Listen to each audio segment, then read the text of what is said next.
Donc aujourd'hui, on va réaliser l'interview de Morgane Leblanc, qui a réalisé son échange à Xavier Institute of Management en Inde. Et donc voilà, donc on va commencer à quelques questions sur son échange, les conditions requises pour aller à cette université. Donc tout d'abord Morgane, pourquoi tu as choisi de partir en échange universitaire et pourquoi cet établissement en Inde? Alors, bonjour. J'ai voulu partir en échange, c'est obligatoire dans notre parcours en ESC. Et alors, pourquoi l'Inde? C'était mon troisième choix, l'Inde. D'abord, j'avais choisi les États-Unis. Donc, j'avais fait 2 choix aux États-Unis, troisième en Inde.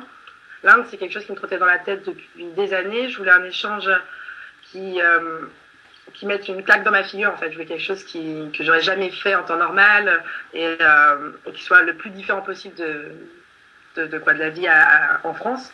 Mm-hmm. Donc j'ai choisi l'Inde pour ça. Et parmi les 5 universités qu'on avait en Inde, j'ai choisi, j'ai mis par ordre de préférence. La première, c'était celle dont je connaissais pas le nom. Donc l'université est à Bhubaneswar, donc c'est une ville petite pour l'Inde. Et voilà, j'ai choisi la seule où je ne connaissais rien dessus. D'accord. Et quelles ont été les conditions requises au niveau du TOEIC, TOEFL ou bien niveau scolaire, etc. Il n'y a pas de TOEFL ni TOEIC pour. Il y a rien. Enfin, ils ne demandent pas le TOEFL. D'accord. Okay. Donc, tu n'as pas eu trop de difficultés à intégrer cette université, du coup, c'était pas trop exigeant en termes de. Non, enfin, je crois pas, non. Enfin, non. Moi, j'avais environ 13 de moyenne sur mes 2 premières années à Remède. Ok, donc et donc pour aller à cette université et puis en Inde, étudier en Inde, quels ont été les documents qu'on t'a demandé au niveau du visa? Est-ce qu'éventuellement une carte de séjour ou Alors, il y a le visa surtout qui est à faire. Je crois qu'il coûte autour de 100-150 euros. Le gros problème avec le visa, c'est qu'on peut le faire que 15 jours avant le début des cours, quand c'est un visa pour étudiants. Donc c'est très embarrassant parce qu'on est obligé de venir à Paris 15 jours avant les cours. Donc s'il y a un problème, on est obligé de faire un passeport en urgence. On peut pas s'y prendre à l'avance. Voilà, on sait qu'on part en Inde peut-être 3 mois avant d'y être. Donc on peut pas le faire. Et si on veut voyager avant, c'est un peu compliqué. Il faut faire un visa tourisme en fait. Ok. Et donc toi, est-ce que tu as fait un visa touriste avant d'aller en Inde? Non, moi je suis arrivée, je crois, pile 15 jours avant les. Enfin, les dates étaient bonnes. Donc tout s'est bien passé, quoi. J'ai fait mon visa pile 15 jours avant d'arriver en Inde. Il n'y a pas eu de problème. Mais voilà, ils demandent des papiers, par exemple, une lettre de la banque, mais en fait, c'est un document qui n'existe pas en France, donc c'est compliqué. Enfin, voilà, le visa, c'est un peu un point compliqué, quoi. C'est le seul papier qu'on a à remplir officiellement, mais sinon, il y a des vaccins à faire, évidemment, pour l'Inde. Il faut se renseigner auprès de son généraliste, ou par exemple, à Paris, il y a l'hôpital Saint-Louis, si je ne dis pas de bêtises, qui a un service spécialisé dans les voyages exotiques et qui feront tous les vaccins nécessaires. D'accord. Moi, j'en ai fait 5 au total, je crois. Ah, okay. Et donc, tu as dit que tu es allée à Paris pour ton visa. C'était à l'ambassade de l'Inde, alors? Ouais. D'accord. J'étais à Paris à ce moment-là, donc je suis allée à Paris à l'ambassade de l'Inde ou une branche de l'ambassade de l'Inde. Mm-hmm. Sinon, je sais qu'à Lyon et Marseille, c'est pas le cas à Paris, on peut prendre des rendez-vous en fait. Faut se renseigner sur internet, mais il est possible de prendre des rendez-vous. C'est pas plus mal. Et une personne qui l'a fait à Marseille, il y a eu moins de problèmes que les personnes nous qui l'avons fait à Paris, parce que la plupart des personnes viennent à l'ouverture de l'ambassade pour pas attendre trop longtemps. Donc ça, j'ai attendu 2 heures devant l'ambassade avant qu'elle ouvre. C'est assez désagréable. D'accord. Ok, donc ça c'était pour tout ce qui est les documents administratifs. Et au niveau, donc on va parler un peu d'environnement scolaire, au niveau des cours, etc.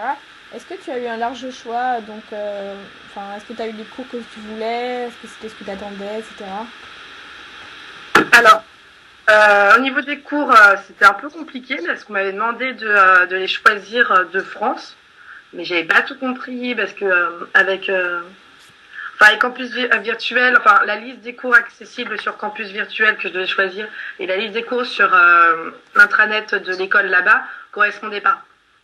Donc après avoir un peu échangé avec des anciens qui étaient partis là-bas, en fait, ils m'ont tous, enfin tout le monde m'a conseillé d'attendre d'être sur place pour choisir mes cours. Donc ils avaient raison parce qu'en fait, là, voilà, l'information dans ce cas-là, tu l'as que en Inde. Donc voilà, j'ai choisi en Inde mes cours. Euh, Concrètement, j'y suis pas allée pour les cours en Inde. Donc voilà, il y avait le choix était enfin il y avait quoi, on avait le choix entre une dizaine de cours, je crois. Ils étaient principalement en marketing et ceux en finance. Voilà, même ceux enfin, personne ne les a pris parce qu'il paraît que le niveau est très élevé en finance en Inde. Et des retours que j'ai eu, effectivement, il paraît que les cours étaient assez élevés, alors que les cours marketing, c'est des cours qu'on avait déjà pu avoir à Remède, par exemple. Donc voilà, moi, les 3 cours que j'ai choisis là-bas, c'est Customer Relationship Management, International Marketing et Change Management. J'ai choisi que 3 cours, j'ai que 3 cours. D'accord. En fait, ce que j'ai fait, voilà, pour revenir sur les cours, j'ai pris 3 cours là-bas. Et en parallèle, j'ai fait deux électifs sur Internet avec Euromed.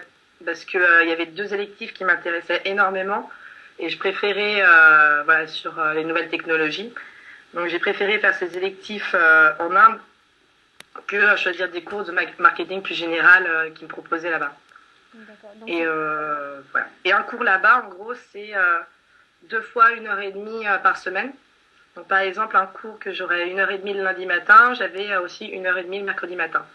Donc, ça représentait une charge de travail de 3 heures, de 9 heures par semaine. Voilà, ceci, je suis pas ok, et donc ce que tu as dit, c'est que le niveau en marketing, enfin des cours que tu as choisis, donc c'était correct, c'était pas non plus trop dur. C'était même plutôt simple. Bon, on était en cours MBA. Enfin, on était en cours avec des gens qui faisaient un MBA, donc des Indiens qui ont fait. Voilà, en Inde, le parcours classique des gens qui font des études après le bac, c'est ils font une école d'ingé et après ils font un MBA en école de commerce.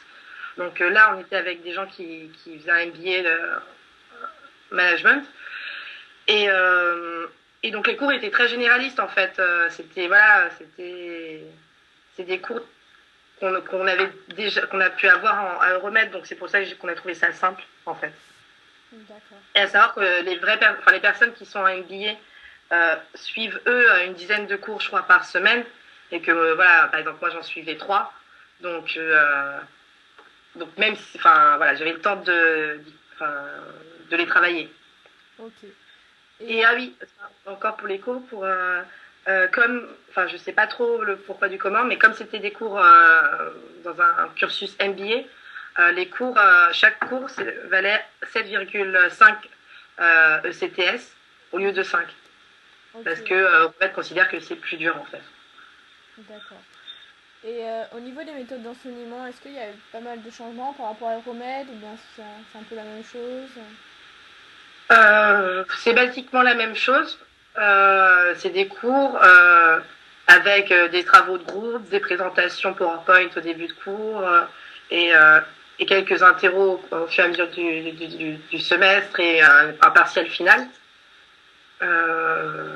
Voilà. Après, dans la mise en place, enfin voilà, sur le fond, c'est la même chose. Sur la forme, comment dire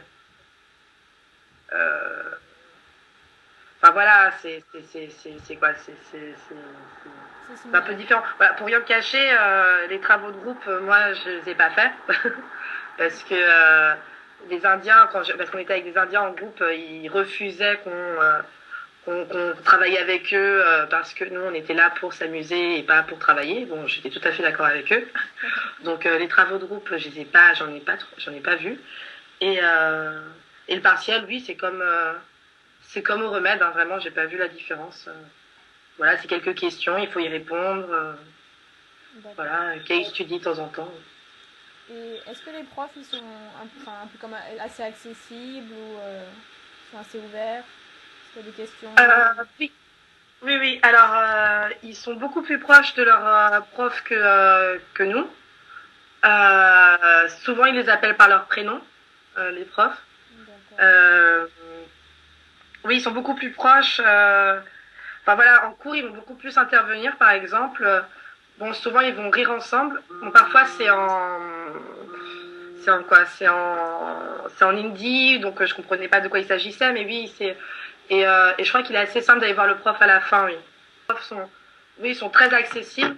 Après, comme on est étudiant étranger, voilà, on comprend pas les blagues qui sont faites en cours forcément parce que c'est en hindi ou parce que voilà, c'est un peu compliqué en anglais aussi, donc nous, les étudiants étrangers, on est peut-être un petit peu moins, on sont moins proches des profs que des Indiens, mais oui, ils sont accessibles. Et puis on peut leur envoyer des mails, ils vont toujours répondre. Ils vont D'accord. toujours faire en sorte aussi, parce que nous on voyageait beaucoup, donc ils vont souvent faire, si on rate un examen à cause de nos voyages, ils vont souvent essayer de trouver une solution pour qu'on on soit quand même noté. Donc ouais, non, ils sont très cool. D'accord, très ouvert.